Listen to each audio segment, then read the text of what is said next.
Good morning students. ഇന്ന് നമ്മൾ എടുക്കാൻ പോകുന്ന ടോപ്പിക്ക് സെക്കൻഡ് മൊഡ്യൂളിൻ്റെ മിസലേനിയസ് മെറ്റീരിയൽസ് എന്ന് പറഞ്ഞിട്ടുള്ള ഒരു ടോപ്പിക്കാണ്. ഇതിൽ ശരിക്കും പറഞ്ഞാൽ നമ്മൾ കുറേ മെറ്റീരിയൽസുമായിട്ട് അതിൻ്റെ പ്രോപ്പർട്ടീസും അതിൻ്റെ യൂസസ് അങ്ങനത്തെ കാര്യങ്ങൾ മാത്രമാണ് ഇതിൽ പഠിക്കുന്നത്. ഓക്കെ, അപ്പോൾ നമ്മൾ തുടങ്ങാൻ പോവുകയാണ്. നമ്മളുടെ ഫസ്റ്റ് ടോപ്പിക്ക് വരുന്നത് റബ്ബറാണ്. ഓക്കെ, റബ്ബർ എന്ന് പറഞ്ഞു കഴിഞ്ഞാൽ നമുക്കറിയാം എന്താണ്, അത് നാച്ചുറലി കിട്ടുന്ന ഒരു മെറ്റീരിയലാണ് അല്ലേ. നാച്ചുറലി കിട്ടണത് ഇവിടെ നിന്ന് റബ്ബർ മരത്തിൽ നിന്ന് നമ്മൾ പാലെടുത്തതിന് ശേഷം അത് നമ്മൾ ബോയിൽ ചെയ്ത് അതിൻ്റെ വെള്ളം ഒഴിവാക്കി ഷീറ്റാക്കി മാറ്റുന്നത് ഒക്കെ നിങ്ങൾക്ക് അറിയണ ഒരു കാര്യം തന്നെയാണ് അല്ലേ. അപ്പോൾ അതിൻ്റെ ഒരു നമുക്ക് ബേസിക് ആയിട്ടുള്ള ഒരു ഐഡിയാസ് മാത്രം അറിഞ്ഞിരുന്നാൽ മതി. ഓക്കെ, അപ്പോൾ നമ്മൾ ആദ്യം പറയേണ്ട കാര്യം, naturally rubber is obtained from rubber trees. Okay, derived from the milky juice of rubber trees grown. അതൊക്കെ നമുക്ക് അറിയണ കാര്യമാണ്. The milky juice is coagulated with weak acetic acid. അതിൽ കോയാഗുലേഷൻ എന്ന പ്രോസസ്സ് നടക്കുന്നുണ്ട്. കോയാഗുലേഷൻ എന്ന് പറഞ്ഞിട്ടുണ്ടെങ്കിൽ ആ ഒരു അസറ്റിക് ആസിഡുമായിട്ട് റിയാക്ട് ചെയ്യുമ്പോൾ അതൊരു ലെയറായിട്ട് മാറിയിട്ട് അതിൽ നിന്ന് നമ്മൾ എന്താ ചെയ്യണത്, ആ വാട്ടറിനെ റിമൂവ് ചെയ്യുക ചെയ്യണത്. ബോയിൽ ചെയ്തിട്ട് തിളപ്പിച്ചതിന് ശേഷം ആ വെള്ളത്തിനെ റിമൂവ് ചെയ്ത് കഴിഞ്ഞിട്ടുണ്ടെങ്കിൽ ഒരു പ്ലാസ്റ്റിക്കിൻ്റെ ഒരു ഷീറ്റ് പോലെ കിട്ടും. അതിനെ നമ്മൾ റോൾ ചെയ്യുക, എന്നിട്ട് ചെറിയ ചെറിയ ഷീറ്റാക്കി മാറ്റുക ചെയ്യുക. ആദ്യം ഒരു കനം കൂടിയ ഷീറ്റായിരിക്കും, അതിന് റോൾ ചെയ്തിട്ട് എന്താ ചെയ്യാണ്, അതിന് തിൻ ഷീറ്റാക്കി മാറ്റാണ് നമ്മൾ ചെയ്യാറ്. അപ്പോൾ നമ്മൾ ചിന്തിക്കേണ്ട കാര്യം, നാച്ചുറൽ ആയിട്ടുള്ള റബ്ബർ മാത്രമല്ല, ആർട്ടിഫിഷ്യൽ ആയിട്ടുള്ള റബ്ബറും നമുക്ക് ഉണ്ടാക്കാവുന്നതാണ്. ഓക്കെ, ആർട്ടിഫിഷ്യൽ റബ്ബറിന് പറയണ വേറൊരു പേരാണ് സിന്തറ്റിക് റബ്ബർ. ഇത് ബേസിക്കലി നമ്മൾ ഉണ്ടാക്കുന്നത് അസറ്റിലിൻ ഗ്യാസ് എന്ന് പറഞ്ഞിട്ടുള്ളൊരു മെറ്റീരിയലിൽ നിന്നാണ്. ഓക്കെ, ഇതിൻ്റെ ബേസിക്കായിട്ട് പറയാനുള്ള ഒരു പ്രോപ്പർട്ടി എന്ന് പറഞ്ഞിട്ടുണ്ടെങ്കിൽ തെർമലും ഇലക്ട്രിക്കലായിട്ടുള്ള ഇൻസുലേറ്ററാണ്. തെർമൽ എന്ന് പറഞ്ഞാൽ എന്താ, തെർമൽ എന്ന് പറഞ്ഞാൽ ചൂടിനെ നല്ല രീതിയിൽ പ്രതിരോധിക്കാനുള്ള കഴിവുണ്ട്. അതേപോലെ ഇലക്ട്രിസിറ്റി പാസ് ചെയ്യാനുള്ള കഴിവ് എന്താണ്, പ്രതിരോധിക്കാനുള്ള കഴിവുണ്ട്. ഇത് ബേസിക്കലി നമ്മൾ ഉപയോഗിക്കുന്നത് ഓട്ടോമൊബൈൽ ടയേഴ്സിൽ, പിന്നെ അതേപോലെ തന്നെ നമ്മളുടെ എന്താ പറയുക ഗാസ്കറ്റൊക്കെ ആയിട്ട് ഉപയോഗിക്കാറുണ്ട്. ഗാസ്കറ്റ് നിങ്ങൾക്ക് അറിയണത് തന്നെയാണ്, നമ്മളെന്താണ് പാത്രങ്ങൾക്കൊക്കെ ഗാസ്കറ്റായിട്ട് ഉപയോഗിക്കാറുണ്ട്.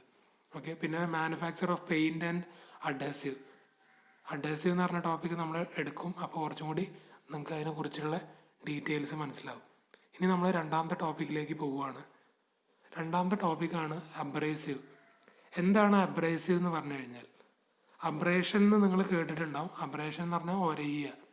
ഓക്കെ, കുറേ പ്രാവശ്യം ഒരു സ്ഥലത്തേക്ക് ഇങ്ങനെ ഒരഞ്ഞുകൊണ്ടിരിക്കുമ്പോൾ അതിന് പറയുന്നതാണ് അബ്രേഷൻ. ഓക്കെ, നമ്മൾ മണലൊക്കെ ഇങ്ങനെ ഈ വെള്ളം കൊണ്ടുപോകുമ്പോൾ അബ്രേഷൻ എന്ന രീതിയിൽ ഒരയും എന്നൊക്കെ പറയും. നമ്മുടെ ഡാമിൻ്റെ മേത്തേക്ക് ഈ സിൽറ്റ് അക്യുമുലേഷനൊക്കെ ഒരയും എന്നൊക്കെ പറയാറുണ്ട്.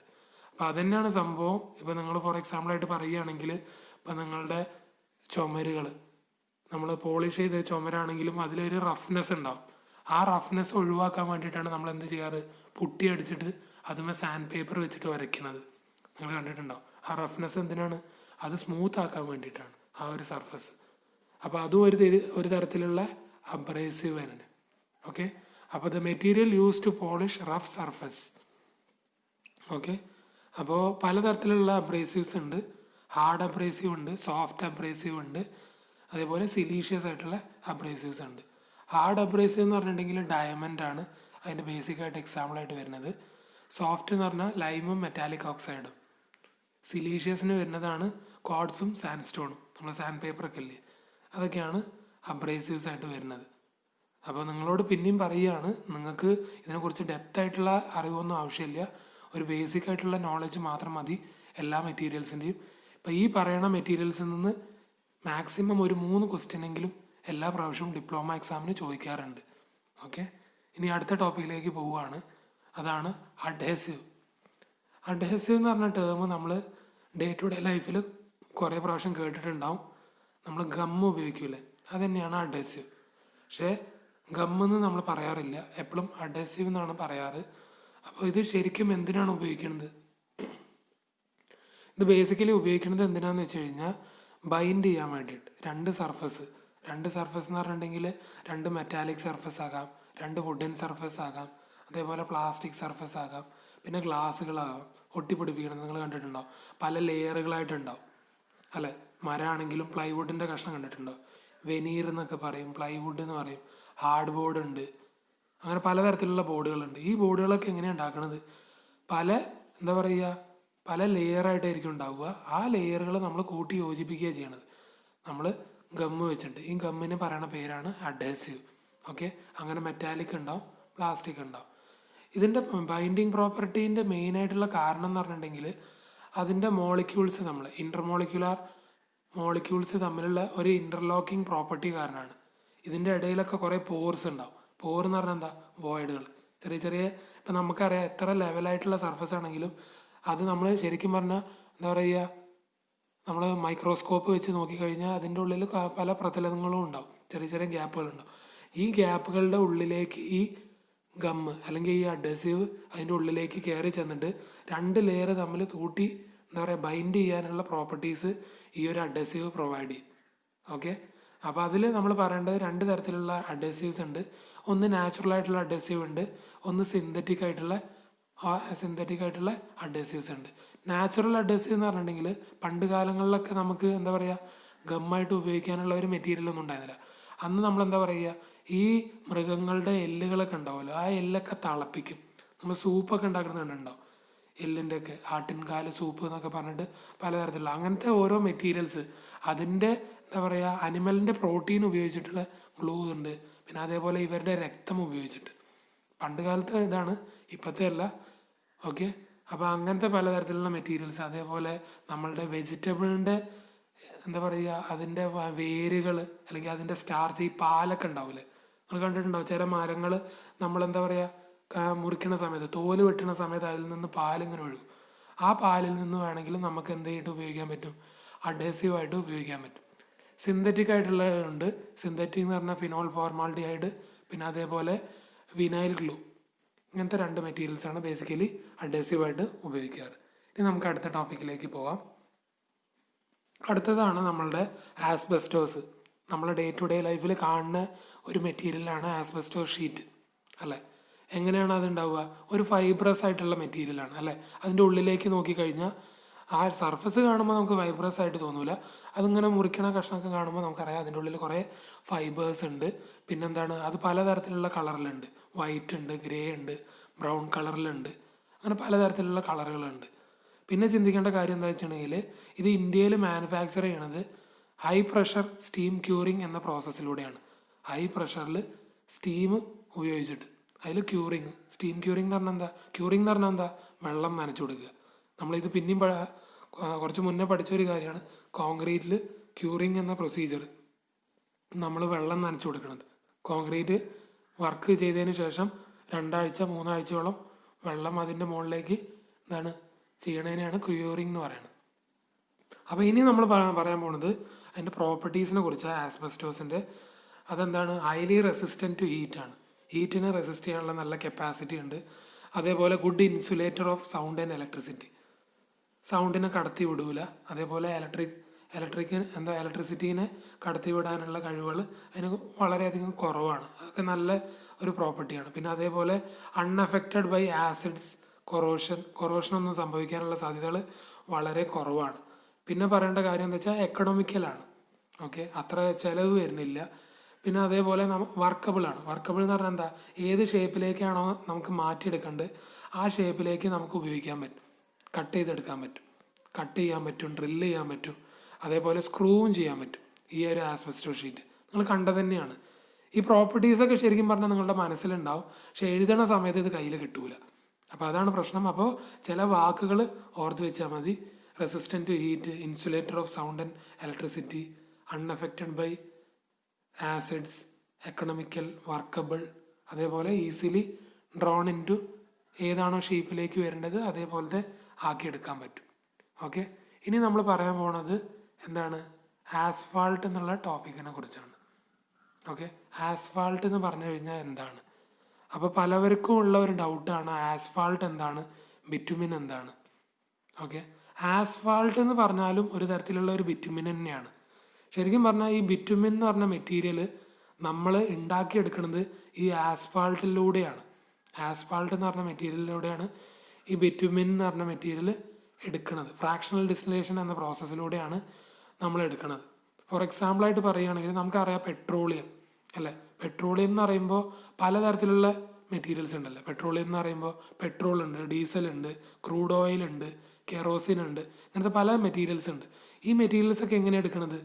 ഇത് ഒരു ഫ്രാക്ഷണൽ ഡിസ്റ്റിലേഷൻ എന്ന പ്രോസസ്സിലൂടെയാണ് നമ്മൾ എടുക്കുന്നത്.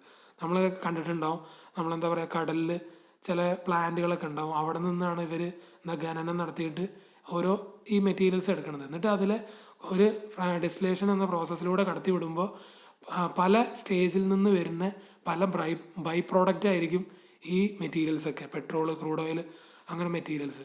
അതേപോലെ തന്നെയാണ് നമ്മളെ ബിറ്റുമിൻ എന്ന് പറഞ്ഞ മെറ്റീരിയലും നമ്മളുടെ ആസ്ഫാൾട്ടിൽ നിന്ന് കിട്ടുന്ന ഒരു മെറ്റീരിയലാണ് ബിറ്റുമിൻ. നമ്മൾ ബേസിക്കലി പറയണത് ആസ്ഫാൾട്ട്, ബിറ്റുമിൻ, അതേപോലെ ടാറ്, ഇതൊക്കെ ബിറ്റുമിനസ് ആയിട്ടുള്ള മെറ്റീരിയൽസ് ആണ്. ഓക്കെ, നിങ്ങളുടെ ഒരു അറിവിലേക്ക് പറഞ്ഞു എന്നേ ഉള്ളൂ. അപ്പോൾ നമ്മൾ പറയേണ്ട ഒരു കാര്യം, 2 ടൈപ്പ് ഓഫ് ആസ്ഫാൾട്ട് ഉണ്ട്. ഒന്ന് നാച്ചുറൽ ആയിട്ടുള്ള ആസ്ഫാൾട്ട് ഉണ്ട്, ഒന്ന് റെസിഡ്യുവൽ ആയിട്ടുള്ള ആസ്ഫാൾട്ട് ഉണ്ട്. ഓക്കെ, അറിഞ്ഞിരുന്നാൽ മതി. ഇമ്പോർട്ടൻ്റ് ആയിട്ടുള്ളൊരു ടോപ്പിക്കാണ് നമ്മളെ ആസ്ബസ്റ്റോ ഷീറ്റ്, ഇപ്പോൾ പറയണ ആസ്ഫാൾട്ട്. ഏറ്റവും കൂടുതൽ തവണ ചോദിച്ചൊരു ചോദ്യമാണ്. നാച്ചുറൽ ആസ്ഫാൾട്ടിനെ നമ്മൾക്ക് വീണ്ടും 2ആയിട്ട് തിരിക്കാൻ പറ്റും. ഓക്കെ, ലേക്ക് ആസ്ഫാൾട്ടായിട്ടും റോക്ക് ആസ്ഫാൾട്ടായിട്ടും. ലേക്ക് ആസ്ഫാൾട്ട് എന്ന് പറയുമ്പോൾ ലേക്കിൽ നിന്ന് കിട്ടുന്നതാണ്, ഒബ്റ്റെയിൻഡ് ഫ്രം ലേക്ക്. റോക്ക് എന്ന് പറയുമ്പോൾ റോക്കിൽ നിന്ന് കിട്ടുന്ന ഒരു മെറ്റീരിയലാണ്. അതിൽ ചിന്തിക്കേണ്ട കാര്യം എന്താ വെച്ചിട്ടുണ്ടെങ്കിൽ, എത്ര പെർസെൻറ്റേജ് ആണ് അതിൽ പ്യുവർ ബിറ്റുമിൻ്റെ കണ്ടൻറ്റ് ഉള്ളത്. നമ്മൾ പറയാറ് ലേക്ക് ആസ്ഫാൾട്ടിൽ ഏകദേശം 40 മുതൽക്ക് 70% വരെ പ്യുവർ ബിറ്റുമിനിൻ്റെ കണ്ടൻറ്റ് ഉണ്ടാവും. അതന്നെ റോക്ക് ആസ്ഫാൾട്ട് ആകുമ്പോൾ അതിൽ ഏകദേശം 4 മുതൽക്ക് 20% ആയിരിക്കും നമ്മളുടെ ബിറ്റുമിൻ്റെ കണ്ടൻറ്റ് ബൈ വോള്യം. ഓക്കെ, ഇനി പറയാനുള്ളത് 2ാമത്തെ ക്ലാസിഫിക്കേഷൻ ആയിരുന്നു റെസിഡ്യുവൽ ആസ്ഫാൾട്ട്. ഈ റെസിഡ്യുവൽ ആസ്ഫാൾട്ട് എന്ന് പറഞ്ഞു കഴിഞ്ഞാൽ ശരിക്കും പറഞ്ഞാൽ നമ്മൾ ഫ്രാക്ഷണൽ ഡിസ്റ്റിലേഷൻ എന്ന പ്രോസസ്സ് ഞാനിപ്പോൾ പറഞ്ഞു നിങ്ങളുടെ അറിവിന്, അതേ പ്രോസസ്സിൽ നിന്ന് കിട്ടണ ഒരു മെറ്റീരിയൽ. ഓക്കെ, ക്രൂഡ് പെട്രോളിയത്തിൽ നിന്ന് കിട്ടണ ഒരു മെറ്റീരിയലാണ് ഈ റെസിഡ്യുവൽ ആസ്ഫാൾട്ട്. റെസിഡ്യൂ എന്ന് പറഞ്ഞാൽ എന്താ? ആ അവസാനം കിട്ടണ ഒരു തരീനെയാണ് പറയണത് റെസിഡ്യൂ എന്ന് പറഞ്ഞാൽ. നമ്മളിപ്പോൾ അരിക്കുകയാണെങ്കിൽ ഈ അരിച്ച് ഈ താഴെ ഇങ്ങനെ പോയോണ്ടിരിക്കുമല്ലോ.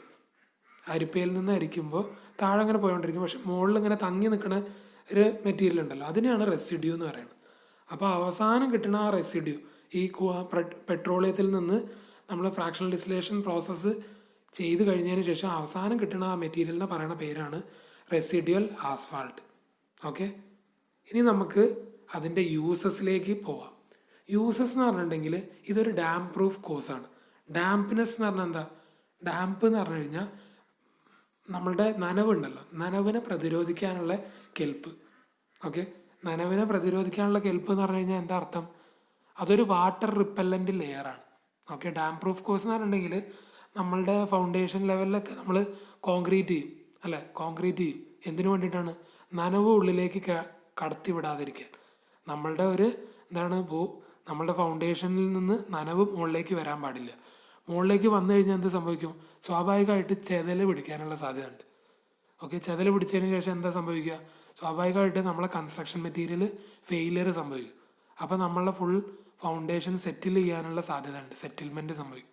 അപ്പോൾ അതിനെ പറയുന്നത് ഡാം പ്രൂഫ് കോഴ്സ്. ഇപ്പോൾ നമ്മളെ ഈ എന്താ പറയുക, നമ്മളുടെ ഫ്ലോറിങ് മെറ്റീരിയൽ ചെയ്യണതിൻ്റെ മുന്നേ നമ്മൾ എന്ത് ചെയ്യും? ഒരു കോൺക്രീറ്റിന് ലെയർ ഇട്ട് കൊടുക്കും. അതെന്തിനു വേണ്ടിയിട്ടാണ്? ഇതേപോലെ ചെതൽ പിടിക്കാതിരിക്കുക. ഇപ്പോൾ പഴയ ഒരു വീടാണെങ്കിൽ നിങ്ങൾ ശ്രദ്ധിച്ചാൽ മനസ്സിലാവും, നമ്മൾ പഴയ ടൈൽസൊക്കെ ആണെങ്കിൽ അതിൻ്റെ ഇടയിൽ കൂടെ ഒരു ചെറിയൊരു തിൻ ഫിലിം ഉണ്ടാവും, ഒരു ഗ്യാപ്പ് ഇട്ടിട്ടുണ്ടാവും. പണ്ടൊക്കെ ടൈല് വെക്കുമ്പോൾ ചെറിയ ഗ്യാപ്പ് ഇട്ട് കൊടുക്കും. ആ ഗ്യാപ്പിൻ്റെ ഇടയിൽ കൂടെ ചെതൽ ഇങ്ങനെ വരാറുണ്ട്. അതൊക്കെ എന്തുകൊണ്ടാണ്? നമ്മളെ താഴത്തെ ലെയർ ഏകദേശം ഫെയിലിയർ ആയി എന്നുള്ള കാണിക്കാൻ വേണ്ടിയിട്ടാണ് അത് കാണിക്കണത്. ഓക്കെ, അപ്പോൾ വാട്ടർ റിപ്പല്ലൻ്റ് ആയിട്ടുള്ള ലെയർ ആയിട്ട് നമുക്ക് ഉപയോഗിക്കാൻ പറ്റും. അതേപോലെ പ്രിപ്പറേഷൻ ഓഫ് പെയിൻറ്റിൻ്റെ ഒരു ഇൻഗ്രീഡിയൻ്റ് ആയിട്ട് നമുക്ക് ഉപയോഗിക്കാൻ പറ്റും. അതേപോലെ നമ്മളെ റോഡ് പേയ്മെൻറ്റിലും ഇത് ഉപയോഗിക്കാൻ പറ്റും. ഓക്കെ, ഇനി നമ്മൾ പറയാൻ പോണത് ബിറ്റുമിനാണ്. ഓക്കെ, അപ്പോൾ ആസ്ഫാൾട്ടും ബിറ്റുമിനും നല്ല ഇമ്പോർട്ടൻ്റ് ആയിട്ടുള്ള ഒരു ടോപ്പിക്കാണ്. ഓക്കെ, അപ്പോൾ ബിറ്റുമിൻ എന്ന് പറയുമ്പോൾ അതൊരു ഹൈഡ്രോ കാർബൺ മെറ്റീരിയലാണ്. ബേസിക്കലി നാച്ചുറലായിട്ടും ഉപയോഗിക്കാൻ പറ്റും, അല്ലെങ്കിൽ പൈറോജീനസ് ആയിട്ടുള്ള മെറ്റീരിയലിൽ നിന്നും നമുക്കത് എടുക്കാൻ പറ്റും. ശരിക്കും പറഞ്ഞാൽ ബിറ്റുമിന് ഓരോ സ്റ്റേറ്റിലും, ബിറ്റുമിന് പലതരത്തിലുള്ള സ്റ്റേറ്റ് ഉണ്ടാവും. ഫ്ലൂയിഡ് സ്റ്റേറ്റ് ഉണ്ടാവും, സെമി ഫ്ലൂയിഡ് ആയിട്ടുള്ള സ്റ്റേറ്റ് ഉണ്ടാവും, അതേപോലെ സോളിഡ് ആയിട്ടുള്ള സ്റ്റേറ്റ് ഉണ്ടാവും. ഈ ഓരോ സ്റ്റേറ്റിനെയും അതിനെ പല പേരായിട്ടാണ് നമ്മൾ വിളിക്കാറ്. ഫ്ലൂയിഡായിട്ടുള്ള സ്റ്റേറ്റ് ആണെങ്കിൽ അതിനെ പറയുന്ന പേരാണ് നാഫ്ത. അത് തന്നെ സെമി ഫ്ലൂയിഡ് എന്ന് പറഞ്ഞാൽ എന്താ, ഒരു പ്ലാസ്റ്റിക് പരുവം. ആ ഒരു പ്ലാസ്റ്റിക് പരുവത്തിന് നമ്മൾ വിളിക്കുന്ന പേരാണ് ടാറ്. ഓക്കെ.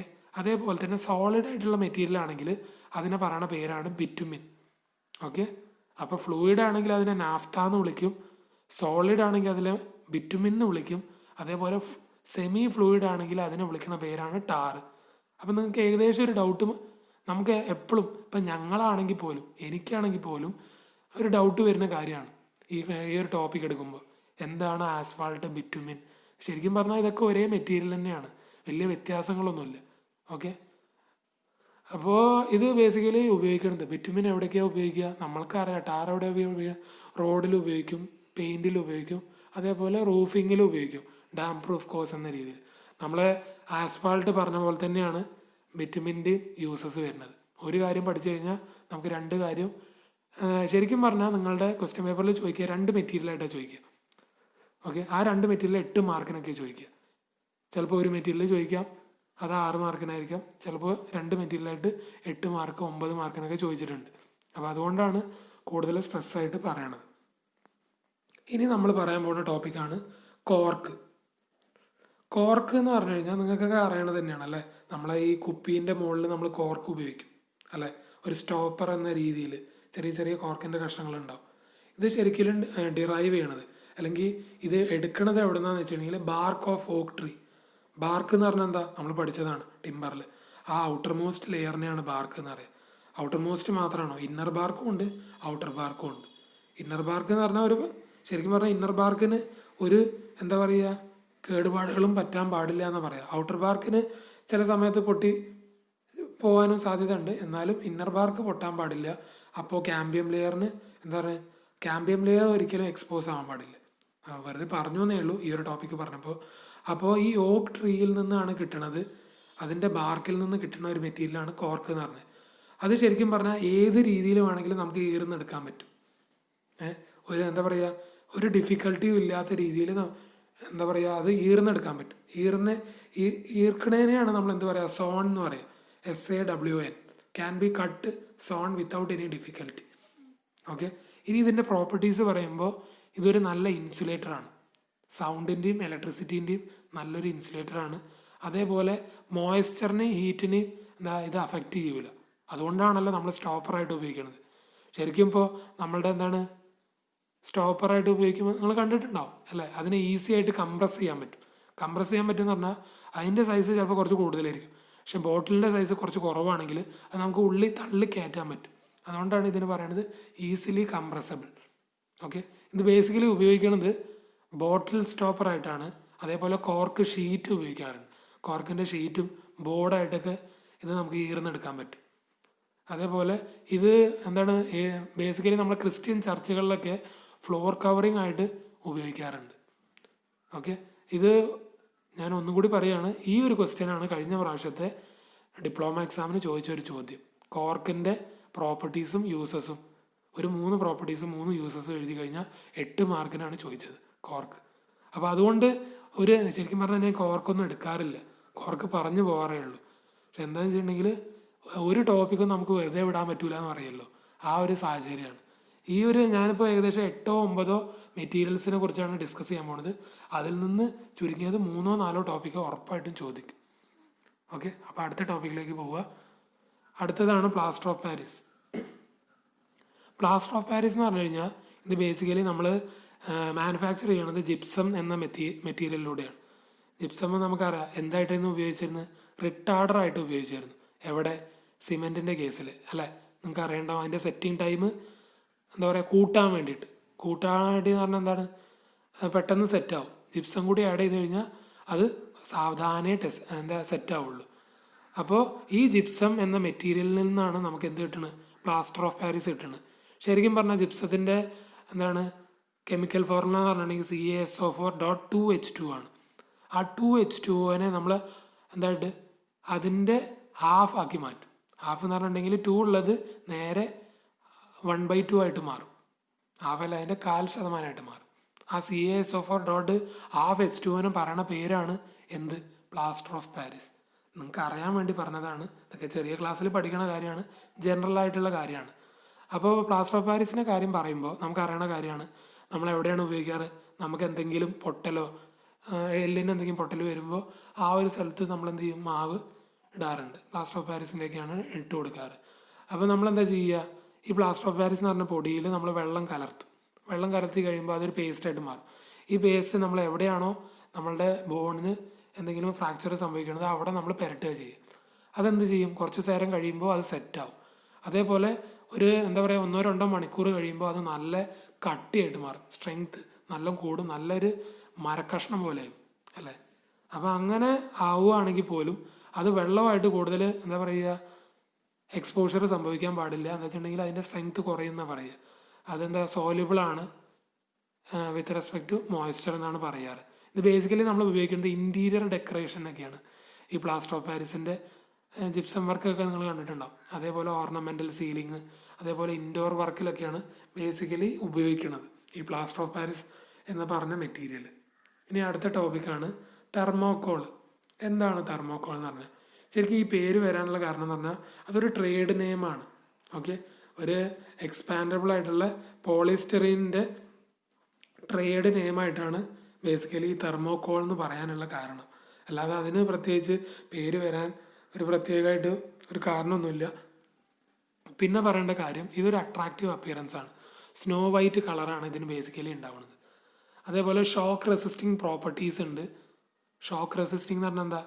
എന്തെങ്കിലും ഇളക്കങ്ങളോ എന്തെങ്കിലും കുഴപ്പങ്ങളോ പുറമേ സംഭവിച്ചാലും ഒരു തെർമോക്കോൾ അതിൽ ഉപയോഗിക്കുകയാണെങ്കിൽ ആ തെർമോക്കോൾ എന്ത് ചെയ്യും? ആ ഷോക്കിനെ അത് അബ്സോർബ് ചെയ്യും. ആ ഉള്ളിലേക്കുള്ള മെറ്റീരിയൽസിലേക്ക് കടത്തി വിടൂല ആ ഷോക്കിന്. ഓക്കെ, അതുകൊണ്ടാണ് നമ്മൾ കണ്ടിട്ടുണ്ടാവും നമ്മളുടെ എന്താണ് ഫ്രിഡ്ജോ അല്ലെങ്കിൽ നമ്മൾ ടി വി ഒക്കെ കൊണ്ടുവരികയാണെങ്കിൽ ആ സൈഡുകളിലൊക്കെ നിങ്ങൾ എന്ത് ചെയ്യും? തെർമോക്കോളിൻ്റെ കഷ്ണം വെച്ചത് കണ്ടിട്ടുണ്ടാവും. ഫ്രിഡ്ജ്, വാഷിംഗ് മെഷീന് അല്ലെങ്കിൽ നമ്മൾ ടി വി ഒക്കെ കൊണ്ടുവരുമ്പോൾ അതിൻ്റെ സൈഡുകളിൽ എന്തിനു വേണ്ടിയിട്ടാണ്? അത് ആ ഷോക്കിന് ഈ കുലുക്കൊക്കെ സംഭവിക്കും അല്ലേ? ഇത് ട്രാൻസ്പോർട്ട് ചെയ്യുന്ന സമയത്ത് അപ്പോൾ കുലുക്കം ആ ഒരു ടി വിനെ ബാധിക്കാൻ പാടില്ല, അല്ലെങ്കിൽ ആ ഒരു ഫ്രിഡ്ജിന് ഇലക്ട്രോണിക് അപ്ലയൻസ് ആകുമ്പോൾ പെട്ടെന്ന് കേടാവാനുള്ള സാധ്യതയുണ്ട്. അപ്പോൾ അതിന് ഒരു പാക്കിംഗ് എന്ന രീതിയിൽ നമ്മൾ ഉപയോഗിക്കാറുണ്ട്. അതേപോലെ സ്റ്റോറേജിന് ഓരോ മെറ്റീരിയൽസിൻ്റെ ശരിക്കും പറഞ്ഞാൽ ഇതൊക്കെ ഒരേ പോയിൻ്റാണ്, അതിനെ രണ്ടായിട്ട് മാറ്റിയെന്നേ ഉള്ളൂ.